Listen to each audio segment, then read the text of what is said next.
Hello. Welcome to my YouTube channel. I use this YouTube channel as just like a creative space because I kind of miss editing videos. I took like a video course. It was mostly an After Effects course in college and it was so fun.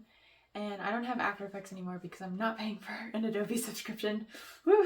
That my poor wallet. I miss video editing and clipping stuff together and being silly. Anyways, so I do plan on doing a variety of creative stuff. If I can figure out how to screen record smoothly my laptop, I might do some Minecraft playthroughs or video game stuff in general. But like right now I've been like getting back into Minecraft because you know how it like chokes you and like holds your soul in its hands for like a few months and then it goes away. I'm currently in a chokehold of Minecraft, specifically Hermitcraft, but that's like a I blame my friend, but that's like a whole other thing. We're not gonna go down that rabbit hole. If I can figure out how to screen record my laptop, I might be doing some gaming, maybe. I definitely want to do some art stuff because I love drawing. I miss drawing. I miss creating characters. Ever since I got a creative job as a graphic designer, it's hard to create in my free time sometimes, especially like working full-time and then coming home and trying to find the time to do that because I don't live by myself, so my schedule is not my own. My schedule is everybody else's schedule, and if you know, you know. That's how life is. This first video, don't mind my glasses here. I'm currently blind. I'm not wearing them because my source of light, the sun, creates just like a white reflection, and I have like the, you know, like the anime glasses thing. So they're here if I need to see far away for some reason. So this channel is going to be a creative channel. We're gonna do a whole bunch of stuff. I really want to try and figure out, I'm gonna like outline how to possibly maybe do like world building videos because I love world building. I love making characters and just like creating the world that they're in. And because I've been into Minecraft lately, I'm kind of starting to make characters that reside in the Minecraft lore world. If you haven't seen Game Theory's video, go watch. I love Game Theory. Anyways, maybe if I can figure out, I would love to do like world building videos, like just world build with me, like make my characters with me, help design objects in their world, or if I can figure out how to draw scenery, maybe scenery in their world, write with me. I don't know. We'll see. We'll see where this goes. It'll be whatever. But right now, since this has been like a little last minute planning, because this day was a little last minute, getting this date by myself so I can actually like film, this will be like a not so complicated video. And so what we're going to be doing is I want to talk about my top 5-star books. This is also going to be a booktube channel, not specifically books, but this channel's whatever I want it to be. And you know, right now I love reading. I love books. I love audiobooks.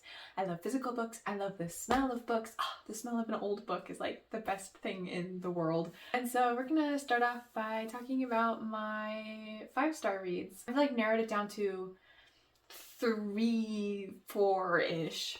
I don't have a lot of 5-star reads because I've only started getting back into reading recently, like these past couple of years, and I don't read very fast, so I didn't get through that many books.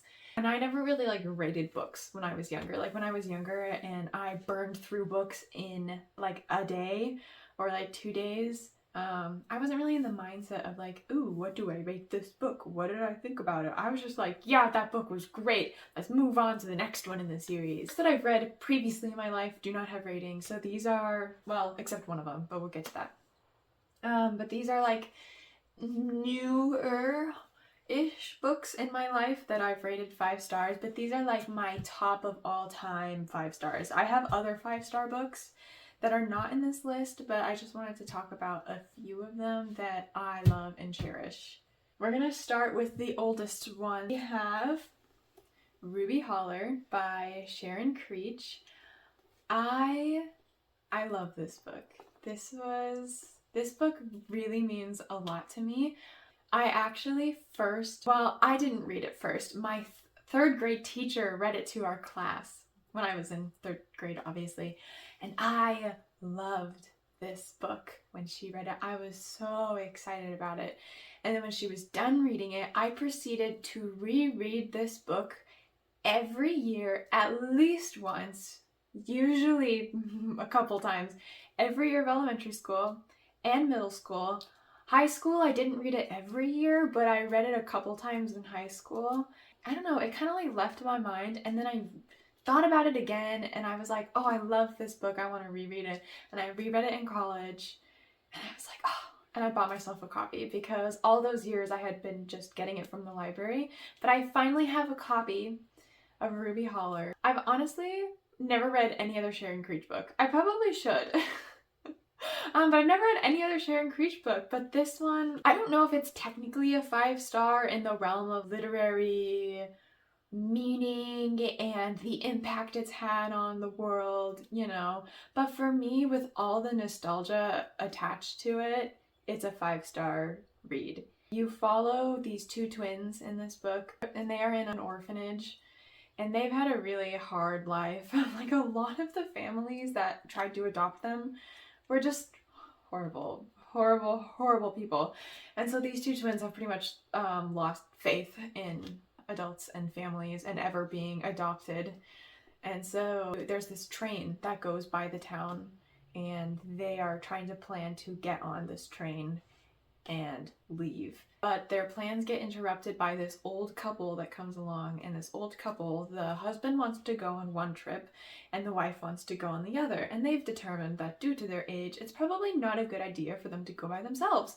And so they go to this orphanage and they're like, hey, do you have 2 kids that could go on these trips with us? The owners of the orphanage, which are also horrible people, they're like, yeah, here are these 2 twins, though they are absolute troublemakers. Like, the 2 twins are like, well, these trips sound like really fun adventures. They're like, we'll postpone our running away until we go on these trips because these could be great times.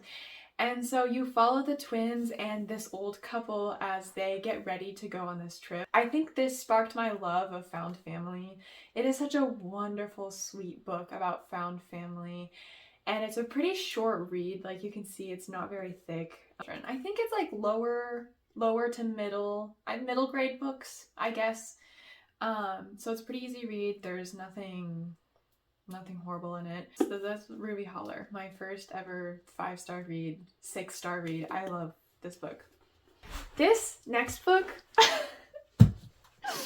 so funny story about this book is I was in high school and I hadn't read in a long time. It had been a hot second since I read a book, and I was like, I want to read again. And so I went to our high school, the little library in our high school, and I picked a book out of random, didn't read what it was about. I knew nothing. I just picked it up and I'm like, I'm going to read this book. And it turned out to be this book, Kids of Appetite by David Arnold. I've never read a David Arnold book before. I read this one. And since then I read one other one, and I plan on reading more because I love his writing style. It might have been where I was in my life. This book really changes how I think about the world. This is one of those books that I read it and I was like, this makes me feel like a human being. I feel alive. I want to be a person. I want to live life. That's what this book made me feel, and it made me so excited, and it makes me want to like scream to the top of my lungs how beautiful living is and like run down the road and tell everyone else. It's one of those books. I love this book. I've read it a few times. I do want to read it more. I want to read this copy of this book until it's like in shreds. How much I love this. I think David Arnold's writing style, I've never read anything like this. It's one of those writing styles that I don't know anybody who actually speaks like this in real life, but it is the most human sounding writing style. Like, the way everything's written, it just feels real, feels human. I don't know how else to describe it, but like I don't know anyone who actually talks like this, but I wish people talked like this. Like, this is so like honest, I guess. I don't know how else to describe it. It's just so beautiful. I love this writing style. And the other David Arnold book that I've read, which was Mosquitoland, and I read it after that, but Mosquitoland was actually published before this. But that one's in a very similar writing style, and that's another 5-star read. But like I had to kind of narrow down my picks, so I picked this one out of between this and Miss Kinderland, because this one made a bigger impact on me because it was like in that time of my life where I hadn't been reading books for a while. I don't normally tab books, but I wanted to give it a go, you know, see if I liked it. I don't really like tabbing books. Maybe I'll save it for if there's like a quote I really love. I would much rather like write in my books. I love writing my books. I am a writer, spine creaser, dog earring. I'm sorry to everyone else who's on booktube, because I know those things. People are like, oh, books are so precious. And like, I get that point of view, but I'm someone who, I want my books to feel loved and look loved. And I love just like writing in my books and like bending them and holding them and, you know, not treating them as this fragile little thing. But this book, you follow Victor, who he has Mobius syndrome, which means you should read up on Mobius syndrome. But in short, it's kind of like a slight paralysis of the face, and there's like different levels of it. Because of that, his face kind of like sags a little. He has a hard time like controlling his lips, and he can't blink at all. It's just caused a lot of like bullying throughout his life, and his father had died a couple years ago, and he's still kind of grieving through that. But his mom is trying to move on, and she's dating this other guy, and Victor's not having it. Victor does not like this other guy. One night, he gets so angry about something, and he ends up grabbing his father's urn and running out of the house. And he opens the urn, and there's a little note in it, and it's a little poem riddle that his father has left behind about places that he wants his ashes sprinkled. And so Victor ends up teaming up with this girl her name is Madeline, but she is referred to as like Mads, and her group of friends, which are a bunch of these other like kids, and then like a teenager and he's a young adult. It's another shocking no one. It's another found family book. I think found family is an easy way for me to give it like 4 or 5 stars. It's another found family book as you follow these like group of teens, kids, young adults. And it starts out with them trying to solve this riddle, and it turns into this whole other thing. But it's just so beautiful. Just watching them interact, and just like the bonding that they have as like a group of kids who have all just like gone through things in life. It's just so beautiful, and they feel real. They feel like real people. They don't feel like characters in books. And I just love the world that is built in this book. I mean, it's like real life. Like there's not anything crazy magical, but it just like, I don't know, it makes you see the world in a different way. I love this book. I recommend this book. Great read. Anyways, so for the last one, I couldn't decide between these two, so I'm gonna do like a short bit about one of them and then a longer bit about the third one. So the one that I almost picked is Other Birds by Sarah Addison Allen. This is a new copy because when I read it, I was borrowing it from the library. Support your local libraries. Go to the library, get a library card, go borrow books. Read them from the library before you buy them in person, please. Thank you. The libraries are great. Anyways, I borrowed this from the library, so I read the library copy, and then I was like, well, I have to own my own copy. So then I bought this one. I do want to reread it. 5 stars for me, by the way. I should have said this before. 5 stars for me means I will reread this. This book has changed my life. I would love to reread this book. This is like amazing. I see the world in a different way after reading this book. That's what 5 stars is to me.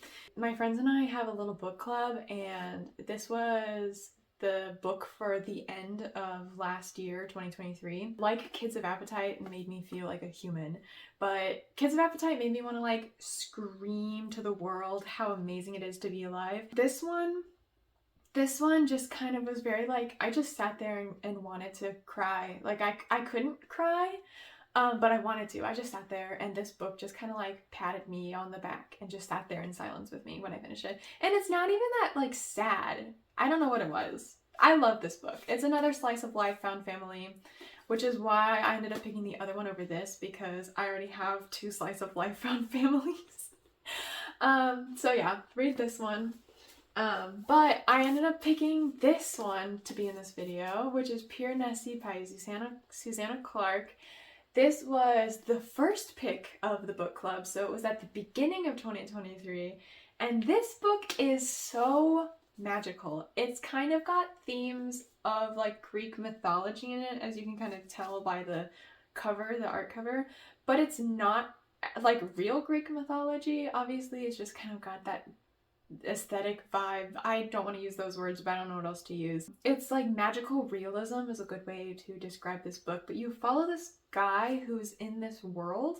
This world is this big house, and there's 3 floors to this house, and like the bottom floor has the sea, and then there's the middle floor, and then the top floor has clouds. And this house is made up of just hallways of marble statues and pillars. Like, it's so amazing and mystical, and you're like, whoa, what is this place? This is not a spoiler. This is an unreliable narrator book, purely because the character is trying to like figure stuff out, and so because he doesn't know certain things, he is kind of an unreliable narrator, because there are some things that he's telling you, but he's not like fully aware of the whole situation that's going on. It's like, that's the point of the book, so it's not like I don't think it's a spoiler. So you pretty much follow him in this house. You as the reader is like, why is he there? How did he get there? Like, what's going on? Why does he know and remember certain things but doesn't know and remember other things? And it's just like crazy, and I did not want to put this book down, because you're following him and you are also curious about like what's going on, why did he mention that, like this is insane. I definitely recommend this book. It's just like a mystical, magical experience. I'll never feel the same way that I did rereading it, because I know the answers now, but when you first read it, you're just going into the unknown, and it's crazy. But I still do want to reread it, because I feel like even though I do know the answers to some things, and so some of that mystery is gone, just like the world that this is in is just so beautiful. I just want to feel that world again, and I want to interact with this character again, because he's such a lovable character. I love him so much. Another recommended read. Go enjoy life. Go enjoy the beautiful little things in life. Because, you know, sometimes life is hard, and you get so caught up in how difficult it is that it's easy to get sad, and it's hard to find joy in the little things. And so we're gonna have this little segment where I talk about 1 or 2 or more things that I saw this week that made me happy, or heard this week that made me happy. The sky was blue. Oh, it's been winter. It is winter, and so when the blue sky is out, it makes me so happy, but the moon was also out in the blue sky, and it just feels so like I'm on an alien planet, very sci-fi. I love it when the moon was out. It just made me so happy to see the moon and the blue sky this week. Another thing, on my commute to work, I have to like drive under a bridge on a freeway, or like there's a freeway that goes on the bridge and then I'm underneath it. And sometimes on the stoplight, when I sit under the bridge, the sound is I love that sound. It's such a beautiful sound. It's like vibrations, just like a low rumbling, and I just think it's a very calming, beautiful sound. So yeah, that was a few things that made me happy. Go and write down something that makes you happy. Anything. It could be the smallest of things. It could be you saw the sun this morning, or there was a little ladybug that you saw and it was beautiful, or you heard your favorite song, or you saw somebody with their dog. Dogs are so cute, and cats.